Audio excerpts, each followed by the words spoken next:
I woke to the taste of copper and sand. My mouth was dry, my head throbbing with a pain that felt like my skull had been split open and sewn back together with wire. The last thing I remembered was the dig site, Dr. Khaled shouting something about a collapse, the ground giving way beneath my boots, and then nothing but darkness swallowing me whole. Now I was somewhere else entirely, somewhere wrong. The air was thick and humid, pressing against my skin like a living thing. I pushed myself up on trembling arms and blinked against the dim green light that seemed to come from everywhere and nowhere at once. I wasn't in the excavation pit anymore. The walls around me were smooth stone, carved with symbols that writhed and shifted when I tried to focus on them. Serpents, I realized. Thousands of them, coiling around each other in patterns that made my eyes water.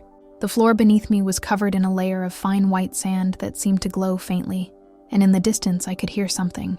A sound like wind through reeds, or maybe whispers in a language I almost recognized. I got to my feet, my legs shaking, and immediately regretted it. The room spun violently, and I had to brace myself against the wall to keep from falling. The stone was cold, despite the humid air, and when I pulled my hand back, I saw that it had left a smear of blood behind. I looked down at myself and realized I was covered in cuts and bruises, my shirt torn in several places. The fall must have been worse than I thought, but how had I survived? And where the hell was I? The room I was in was circular, maybe 30 feet across, with a single archway leading out into darkness. There were no other exits, no windows, nothing that suggested I was still on the surface. The symbols on the walls continued to move in my peripheral vision, and I had the unsettling feeling that they were watching me. I knew I should move, should try to find a way out, but my body felt heavy and sluggish, like I was moving through water. There was something in the air here, something that made my thoughts slow and dreamlike. I forced myself to walk toward the archway, each step an effort. As I got closer, I could see that the darkness beyond wasn't complete. There was a faint phosphorescent glow coming from somewhere deeper in, the same sickly green color as the light in the room. The whispers grew louder, resolving into what might have been words, though I still couldn't understand them. They had a rhythmic quality, almost like a chant or a prayer. I hesitated at the threshold, every instinct screaming at me to turn back, to find another way. But there was no other way. There was only forward. The corridor beyond the archway was narrow and winding, the walls pressing in close on either side. More serpents carved into the stone, these ones larger and more detailed. I could see individual scales on their bodies, the curve of their fangs, the cold intelligence in their empty eyes. The floor sloped downward at a gentle angle, and I realized I was descending deeper into whatever this place was. The air grew warmer and more oppressive with each step, and the whispers became voices, still incomprehensible, but definitely human, or at least they had been human once. After what felt like hours, but was probably only minutes, the corridor opened up into a vast chamber that stole the breath from my lungs. It was enormous, easily the size of a cathedral, with a ceiling so high it disappeared into shadow. The walls were lined with alcoves, hundreds of them, each containing a stone statue of a figure wrapped in burial shrouds. The statues were eerily lifelike, their faces visible through gaps in the cloth, frozen in expressions of terror or ecstasy. I couldn't tell which. In the center of the chamber was a raised platform, and on that platform was a sarcophagus made of what looked like solid jade, covered in gold inlay that formed more of those writhing serpent patterns. The whispers were coming from the alcoves. As I stood there, trying to process what I was seeing, I realized the statues weren't statues at all. They were bodies, mummified remains wrapped in ancient cloth, somehow preserved perfectly by the dry air and whatever dark magic saturated this place. And they were moving. Not much, just tiny shifts, a finger twitching, a head tilting slightly, but enough to confirm that I was not alone down here. The voices were theirs, though their mouths didn't move. They were speaking directly into my mind, a chorus of the dead welcoming me to their tomb. I should have run. Every rational part of my brain was screaming at me to turn around and find another way out, to climb back up that corridor and claw my way to the surface if I had to. But I couldn't move. My feet felt rooted to the floor, and my eyes were locked on the jade sarcophagus. There was something inside it, something that was calling to me with a pull more powerful than gravity. I could feel it in my chest, a hook buried deep in my heart, reeling me in. I walked toward the platform like a man in a dream. The mummified bodies whispered more urgently as I passed, their voices rising and falling in waves. Some of them sounded warning, others encouraging, but I couldn't focus on any individual words. All I could think about was reaching that sarcophagus. I needed to see what was inside. I needed to know. The platform was 3 steps up, the jade sarcophagus resting at eye level. Up close, I could see that the gold inlay was incredibly detailed, each serpent unique, their coils forming words in that same unreadable script. The lid was slightly ajar, not much, maybe an inch, but enough to see darkness within, and from that darkness came a smell, sweet and cloying like flowers left too long in stagnant water. It should have repulsed me. Instead, it made my head swim and my heart race. I reached out with trembling hands and touched the lid. The jade was warm under my fingers, pulsing with a slow rhythm that matched my heartbeat. The moment I made contact, the whispers stopped. The silence was absolute and terrifying. Even the sound of my own breathing seemed to vanish. For a long moment, nothing happened. Then the lid began to slide open on its own, gliding smoothly aside as if it weighed nothing at all. Inside the sarcophagus was a woman, and she was the most beautiful and terrible thing I had ever seen. Her skin was pale as moonlight, almost translucent, with veins of gold running beneath the surface like rivers on a map. Her hair was black as ink and impossibly long, spilling over the edges of the sarcophagus and pooling on the floor like liquid shadow. She was dressed in wrappings of silk so fine they were almost transparent, bound around her body in patterns that left little to the imagination, but it was her face that held me frozen. She was perfect, inhumanly so, with features so delicate and precise they might have been carved by a master sculptor. Her lips were full and dark, her cheekbones sharp, her nose straight and elegant, and her eyes, when they opened, were vertical slits of pure gold that seemed to glow with their own inner light. She smiled at me, and I saw her teeth. They were sharp, all of them, not fangs like a vampire, but a mouth full of needle-fine points that gleamed in the green light. When she spoke, her voice was like honey poured over broken glass, sweet and smooth but with an edge that promised pain. "At last," she said, "after so many centuries of waiting, you have finally come to me." I tried to speak, to ask who she was or what she wanted, but my throat had closed up. I could only stand there and stare as she rose from the sarcophagus in a single fluid movement that defied physics. She didn't climb out. She simply flowed upward, her body uncoiling like a serpent awakening from sleep. And that's when I saw that she wasn't entirely human. From the waist down, where her legs should have been, her body became a massive serpent's tail, covered in scales that shimmered with all the colors of the rainbow. The tail was easily 20 feet long, thick as my torso, moving with a sinuous grace that was mesmerizing to watch. She was a Naga, a serpent goddess, and I was trapped in her tomb with no way out. "Do not be afraid," she said, though her smile suggested she knew perfectly well how terrified I was. "I mean you no harm. Not yet, anyway." She descended from the platform, her tail sliding over the stone with barely a whisper of sound. She moved around me in a slow circle, studying me with those golden eyes, and I could feel the air growing warmer wherever she passed. "You are wondering why you are here, why the earth swallowed you and brought you to my resting place. The answer is simple. You are the key." "The key to what?" I managed to force the words out, though my voice was barely a whisper. "To my resurrection, of course." She completed her circle and stopped in front of me, so close I could feel the heat radiating from her body. "I am Sashara, Empress of the Coiled Kingdom, daughter of the first serpent, keeper of the sacred venom. 5,000 years ago, I was betrayed by my own subjects and sealed in this tomb, my power bound by spells and curses designed to keep me dormant until the stars aligned once more. But the spells required a failsafe, a way for me to return if the proper conditions were met. They needed a willing sacrifice, a mortal who would come to this place of their own accord and offer themselves to me. And here you are." I took a step back, shaking my head.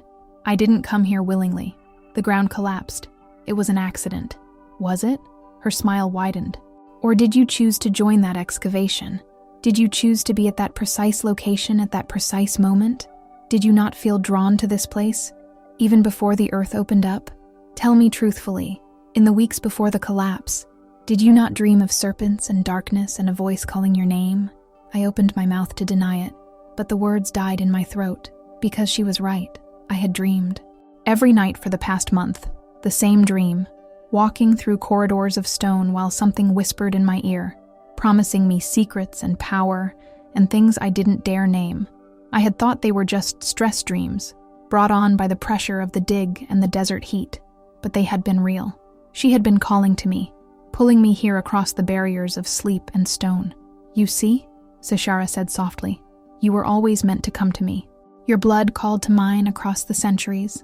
You are descended from the priests who first sealed me here, the ones who spoke the words of binding. Their guilt has passed down through your bloodline, and now it has brought you back to undo what they did. It is fate. It is destiny. It is justice." "I don't believe in fate," I said, though even as I spoke I knew it was a lie. How else could I explain being here, standing in front of a creature that should not exist, feeling her power wash over me in waves? "Belief is irrelevant," she replied. "The ritual has already begun. From the moment you crossed the threshold of my tomb, your life became mine. You are bound to me now, marked by my presence. You can feel it, can't you? The heat in your blood, the weight in your chest, the dreams that will come to you every time you close your eyes. You are mine, little priest. And soon, I will be free." She reached out and touched my face with one long-fingered hand. Her skin was warm and impossibly soft, but there was a strength in her grip that told me she could crush my skull like an eggshell if she wanted to. I flinched but didn't pull away. I couldn't. Her golden eyes held me pinned as surely as chains. "The resurrection requires 3 things," she continued, her thumb tracing the line of my jaw. "First, the blood of my bloodline, which you carry, however diluted. Second, the venom of the sacred serpent, which flows through my veins. And third, a willing sacrifice, which you will become in time. The first 2 I already possess. The third must be given freely, or the ritual will fail, so I will not force you. I will not drag you kicking and screaming to the altar. Instead, I will show you the truth of this world and my kingdom. I will reveal to you the secrets that your ancestors tried to bury. And when you understand what is at stake, you will offer yourself to me willingly, because you will know that it is the right thing to do." She released me and slithered back toward the platform, her tail leaving a trail in the sand that glowed faintly in the green light. "Come," she said. "Let me show you my kingdom. Let me show you what was taken from me and what I will reclaim." I should have run then. I should have turned and fled up that corridor, found another way out, climbed until I reached the surface and never looked back. But I didn't, because part of me, a part that was growing stronger with every passing second, wanted to see, wanted to know, wanted to understand what she was offering me. So I followed her deeper into the tomb, into the heart of the coiled kingdom, and with every step I took, I could feel the binding growing stronger, the hook in my heart sinking deeper. The chamber beyond the sarcophagus was even larger than the first, a maze of corridors and rooms that branched off in every direction. Sashara led me through them with the confidence of someone who knew every stone by heart, even after 5,000 years of sleep. The walls here were covered not just with carvings, but with paintings, murals that depicted a civilization unlike anything I had ever studied.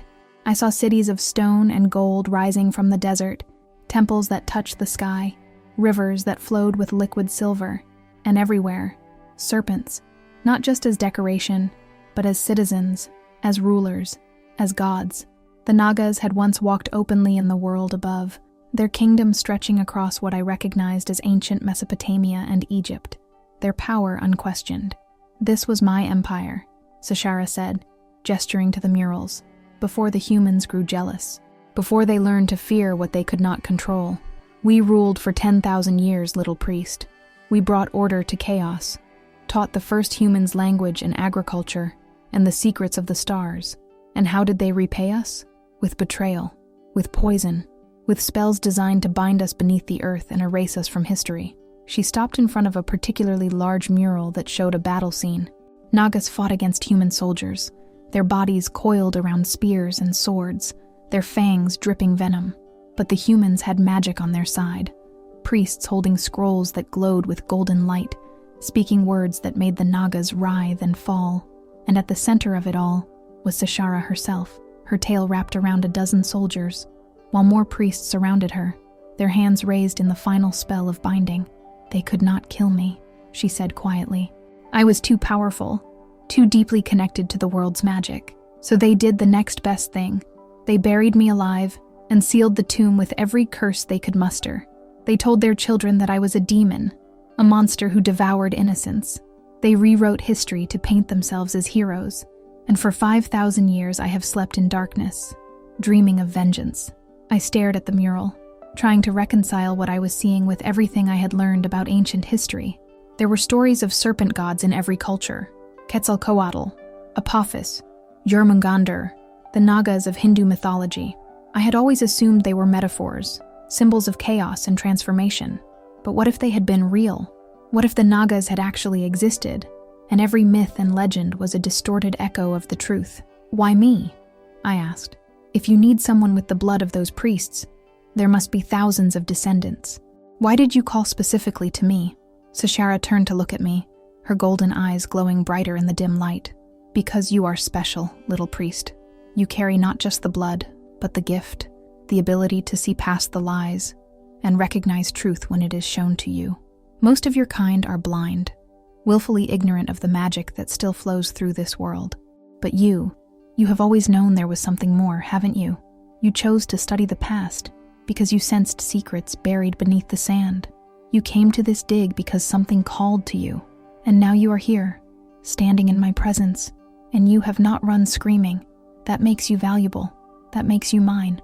She reached out and took my hand, pulling me forward. Her grip was firm, but not painful, and her skin was so warm I could feel it through the torn fabric of my shirt. Come, there is more I must show you. We descended deeper into the complex, the corridors becoming narrower and more twisted. The temperature continued to rise, and I could feel sweat beading on my forehead and running down my back. The air had a strange taste now, metallic and sharp, and I realized it was the scent of magic, ancient power that had been locked away for millennia, finally beginning to stir. The mummified bodies in their alcoves watched us pass with empty eye sockets, and I could hear their whispers again, growing louder and more urgent. They were my court, Sashara explained. My advisors, my warriors, my priests. When the binding spell was cast, they chose to remain with me rather than flee to the hidden places where the last Nagas still dwell. They sealed themselves in this tomb, preserving their bodies so that they might serve me again when I returned. And they have waited, little priest. For 5,000 years they have waited, sustained by nothing but loyalty and the hope of resurrection. We entered a chamber that made my stomach turn. It was filled with cages, iron cages rusted with age, each one containing skeletal remains, human remains. Some were complete, others just scattered bones, but all of them showed signs of violence: broken ribs, shattered skulls, gnaw marks on the long bones. Sacrifices, Sashara said, her voice matter of fact. When my empire still stood, we required offerings to maintain our power. Blood and bone and terror, freely given, or taken by force when freely was not possible. The rituals were sacred, the deaths necessary. Without them, our connection to the earth's magic would have weakened. Your ancestors understood this, even as they feared it. That is why they were able to bind me, because they used the same dark rituals they condemned us for performing. I pulled my hand from hers and backed away, my heart pounding. You're talking about murder, human sacrifice. That's not sacred. It's monstrous. She tilted her head, studying me with an expression that might have been amusement or pity. Is it? Your kind slaughter animals by the millions for food and clothing. You wage wars that kill innocents by the hundreds of thousands. You poison your own world slowly, year by year, in pursuit of comfort and wealth, and you dare judge me for taking what I needed to survive? Do not pretend to moral superiority, little priest. Your species is built on blood just as surely as mine. I wanted to argue, to tell her she was wrong, but the words wouldn't come, because she wasn't entirely wrong.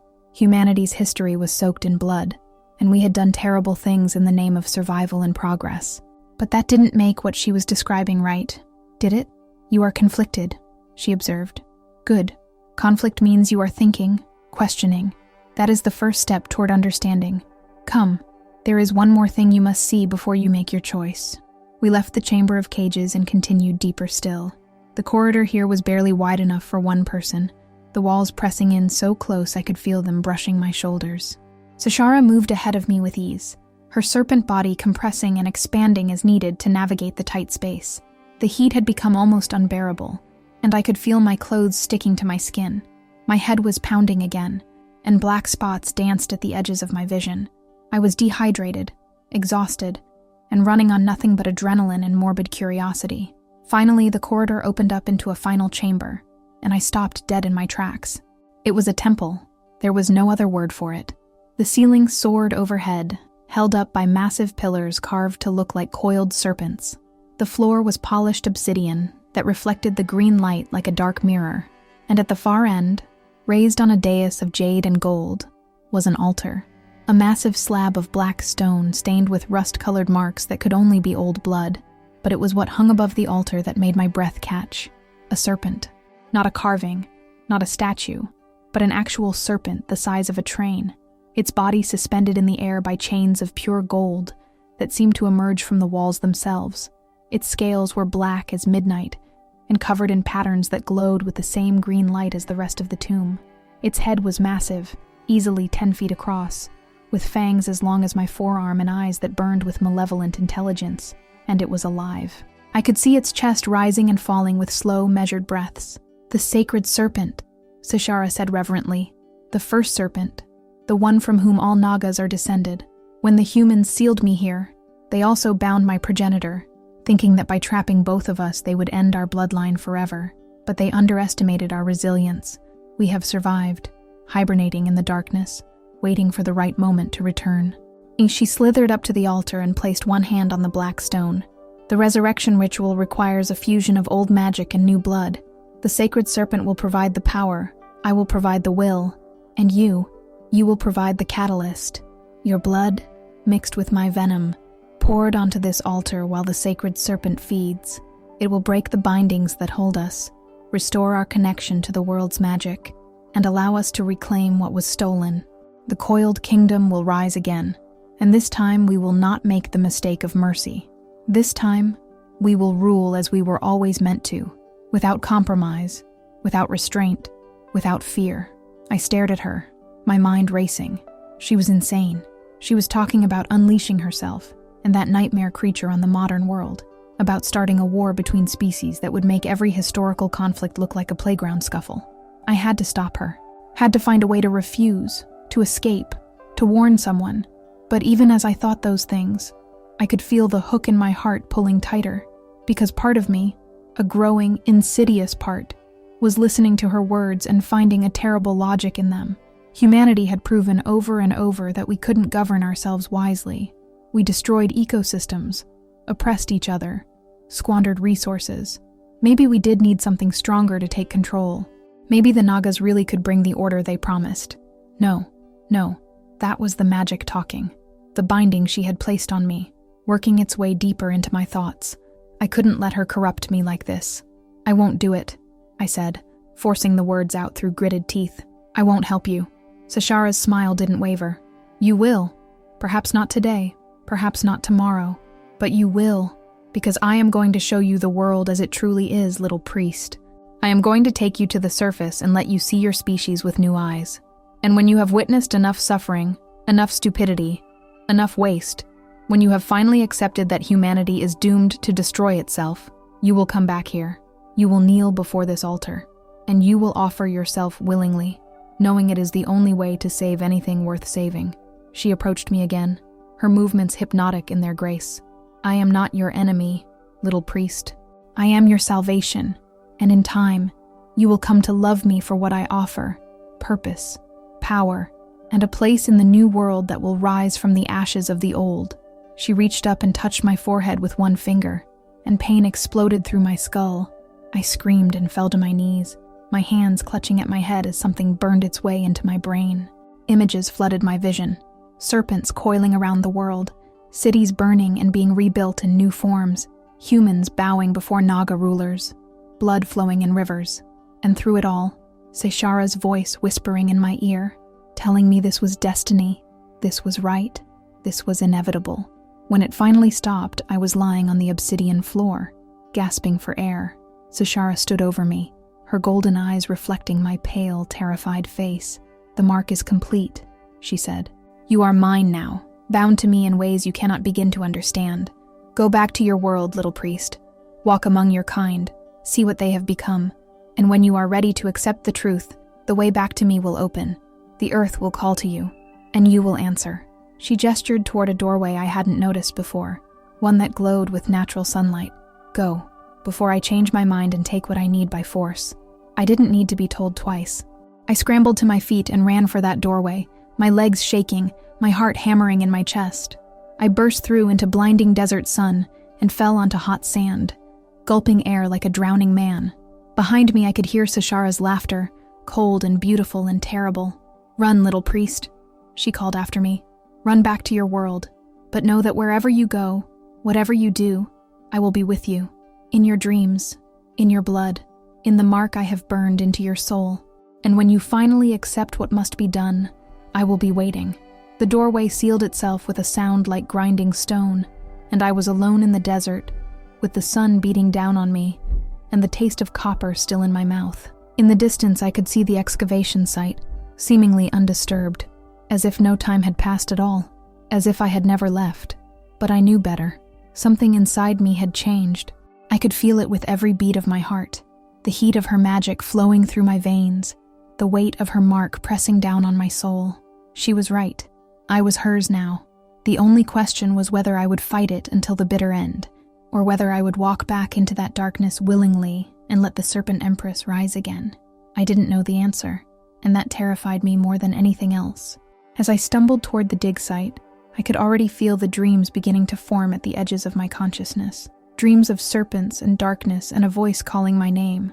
Dreams of a choice I would have to make, a sacrifice I would have to offer. Dreams of empire and destruction, and the terrible beauty of a goddess who had claimed my life as the key to her resurrection. And somewhere beneath the sand, in a tomb that should not exist, Sashara smiled and waited for me to return. Because we both knew I would, eventually, inevitably, the Coiled Kingdom would rise again.